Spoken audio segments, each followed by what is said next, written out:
Hello guys, good morning. কেমন আছো তোমরা সকলে? আশা করছি সকলে খুব ভালো সুস্থ আছো, আর আমিও ভালো সুস্থ আছি। তো আজকে সরস্বতী পুজো, তো তোমাদের সকলকে জানাই শুভ সরস্বতী পুজো। আর আজকে ভ্যালেন্টাইন্স ডে। তো চলো, আর আজকে সকাল থেকে কী কী করেছি সেগুলো তোমাদের সাথে শেয়ার করছি। সকালবেলা ঘুম থেকে উঠে ঘরটা মুছে নিয়েছি, ঘরটা আগে ঝাড়ু দিয়েছি, তারপরে ঘরটা মুছে নিয়েছি। তো তার আগে বিছানাটাও আজকে গুছিয়ে নিয়েছি। তো তারপরে দেখো উঠোনটা ঝাড় দিয়েছি, আর এই সাইডে আমাদের একটু মাটি আছে, মানে টিউবওয়েলের দিকে, সেগুলো একটা ভালো করে নিচে নিয়েছি, আমি মেজে পুছে নিয়েছি। তারপরে থালা বাসন ছিল সেগুলো মেজে নিয়েছি। চলো তোমাদের সাথে শেয়ার করি। তো এই দেখো এখানে থালা বাসনগুলো, এই ঘরটা একটু অন্ধকার আছে, তো থালা বাসনগুলো মেজে এখানে রেখে দিয়েছি। তারপরে কটা জামা কাপড় কেচেছি, সেগুলো ছাদে আছে, তো ছাদে আর গেলাম না তোমাদের দেখাতে। তো চলো, তারপরে পিয়ুষ আজকে না সকাল সকাল ঘুম থেকে উঠে স্নান করে চলে গেছে স্কুলে। আর এখন বাজে কটা, এখন বাজে 9টা। আর তোমরা ভাবছো ঘড়ির গলায় এটা কিসের মালা?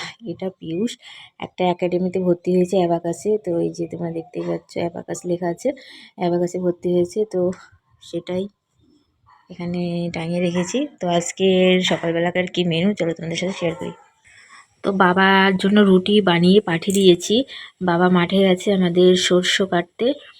তো এখানে লুচি বানাবো। লুচির জন্য ওই যে লিচি কেটে রেখে দিয়েছি, এগুলো কাটা হয়নি, কারণ একটা একটা করে আমি লুচি বানাচ্ছি আর মানে ছেঁকে নিচ্ছি আর কি।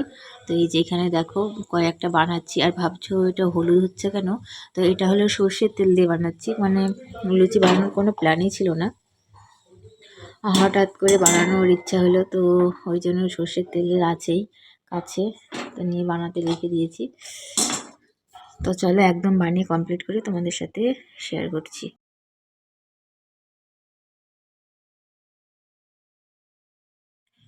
তো গাইজ দেখো আমার লুচি ভাজা কমপ্লিট, তো দেখতেই পাচ্ছ। আর কটা আলু ভাজবো, সেটা পিয়ুষ এসে দেখি কি করে, সুজি বানাবো কি আলু ভাজবো। তো চলো, তারপরে কালকে মাংস রান্না হয়েছিল, তো হাঁড়ি কড়াগুলো আছে সেগুলোই মেজে নেব, তারপরে তোমাদের সাথে দেখা করছি। তো গাইস লুচি ভাজা সব কিছু হয়ে গেছে। তারপরে দুপুরবেলায় দেখো সরস্বতী ঠাকুর দেখতে যাওয়ার জন্য আমার কাছে দুজনের সাজতে এসেছিলো। তো যখন সাজাচ্ছিলাম তখন ভাবলাম ভিডিও করব, তো ওরা বললো না, যখন একবারে সাজা কমপ্লিট হবে তারপরে তুমি ভিডিও করো। তো দেখো শাড়ি পরানো কমপ্লিট হয়ে গেছে, মেকআপটাও হয়ে গেছে। তো টিপগুলো পরেনি, চুলটা বাঁধেনি, বললো চুল বাঁধবো না, এরকমভাবে চুলটা এড়া দিয়েই যাবো। তো কেমন হয়েছে অবশ্যই তোমরা কমেন্ট করে জানিও।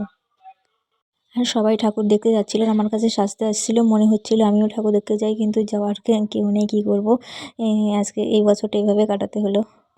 তো দেখো তারপরে আমাদের এখানে একটা ছোট্ট একটা মেয়ে এসেছিলো শাড়ি পরতে বা এমনি সাজতে, তো একেও সাজিয়ে দিলাম।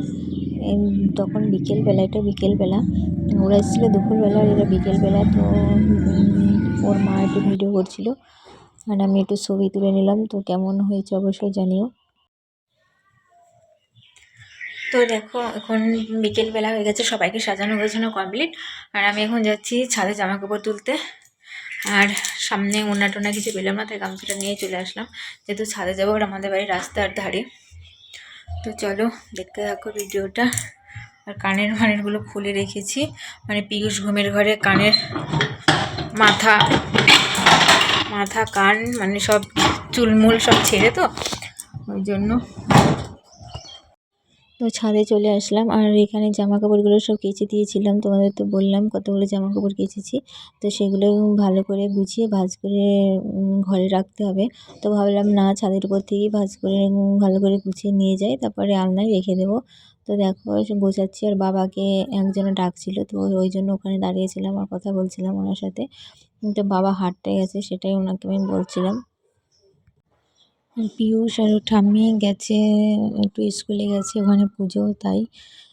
তো আসার টাইম হয়ে গেছে, অনেকক্ষণ হলো গেছে।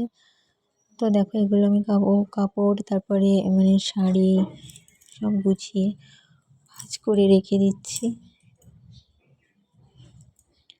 বাড়িতে যেহেতু কেউ নেই তাই আবার যেতে হবে ওই বাড়ি ঝাড় দিতে। ওই বাড়িতে বাঁশের গাছ আছে, তো মানে বাঁশতলার বাঁশের নিচে বাড়ি, বাড়ির কাছে নিচে, তো প্রচণ্ড বাঁশের পাতা পড়ে অতিরিক্ত, তো অনেক কবারই ঝাড় দিতে হয়, নাহলে ভালো লাগে না দেখতে। দেখো এই রুমে চলে আসলাম, এটা আমার জামা কাপড় যেগুলো সেগুলো এই আলনাটায় রেখে দেবো গুছিয়ে। তারপরে মায়ের জামা কাপড়, মানে জামা কাপড় বলছি, শাড়ি ব্লাউজ যেগুলো সেগুলো মায়ের ঘরে রেখে দেবো।